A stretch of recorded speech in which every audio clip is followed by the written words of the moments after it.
नमस्कार, स्वागत छ मेरो मेरो युट्युब च्यानलमा तपाईहरुलाई। निरन्तरता यसरी नै चलिरहेछ। मेरो दिनचर्याहरू यसरी नै स्टार्टिङ भइरहेछ। कहिले कहिले गाउँ बस्तीमा, कहिले सहरमा, कहिले कहाँ घुम्ने क्रम जारी रहेको छ। अबको दिनहरू यसरी नै बित्नेछ। अब कहिलेकाहीँ समय मिल्यो भने अब अलिक आउट अफ पनि जानु छ। अब अहिले चाहिँ थोरै उमा मात्रै छ। अब केही दिन पछाडिदेखि चाहिँ अलिक लङ टुरहरू हुनेछ। आजको दिन भनेको चाहिँ इलाम जिल्लाको कमल गाउँपालिका स्थित यो सानो एउटा भिडियो क्लिप छ। र अबको दिनहरूमा चाहिँ म नयाँ ठाउँको दृश्यहरू देखाउने प्रयास गर्नेछु।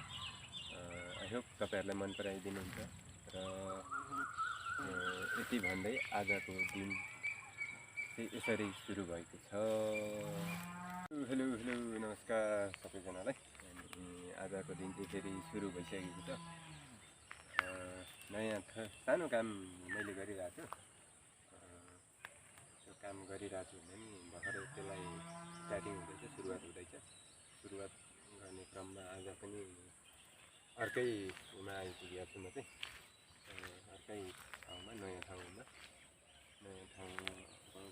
नयाँ ठाउँहरूको अवलोकन साथै होइन हरेक कुराहरूलाई अब समेट्ने प्रयास गरिरहेको छु।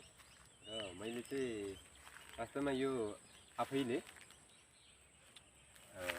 एउटा केहीको लागि स्क्रिप्ट बनाउनको लागि आएको थिएँ। अनि त्यही बनाउने क्रममा चाहिँ यहाँ सानो एउटा भिडियो क्लिप्स बनाएको हो। र अहिले भनेको म चाहिँ ठ्याक्कै इलाम जिल्लाको कमल गाउँपालिकाको बस्तीभन्दा केही साइडमा छु। म चाहिँ अहिले यहाँभित्र आएर सानो एउटा आफ्नोको लागि मैले प्रोजेक्टको लागि थोरै काम गरिरहेको थिएँ।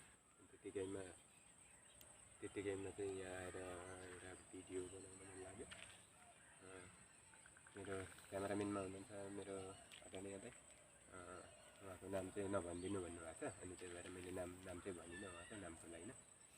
अनि मलाई त हजुरहरूले चिन्नुहुन्छ। त्यही कारणले अब मेरो भिडियो मनपर्छ भने हजुरहरूले लाइक, कमेन्ट, सब्सक्राइब गरिदिनु होला। मेरो युट्युब च्यानलको नाम हजुरहरूलाई थाहा छँदैछ, आइडियर युट्युब च्यानल। र म भर्खर नयाँ छु र नयाँ भएको कारणले मलाई सपोर्ट गर्नु होला सबैजनाले।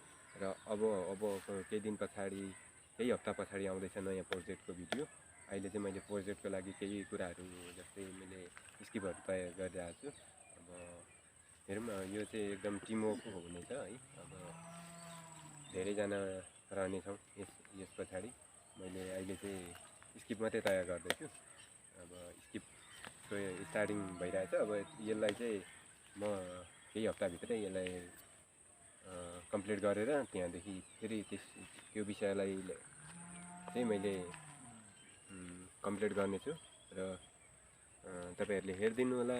हेऱ्यो के कस्तो लाग्छ, आफ्नो मनमा लागेको कुराहरू प्रतिक्रियाहरू दिन नभुल्नु होला। र त्यति भन्दै आजको भिडियोलाई चाहिँ यही अन्त्य गरेँ। हवस् त, नमस्ते, फेरि भेटौँ।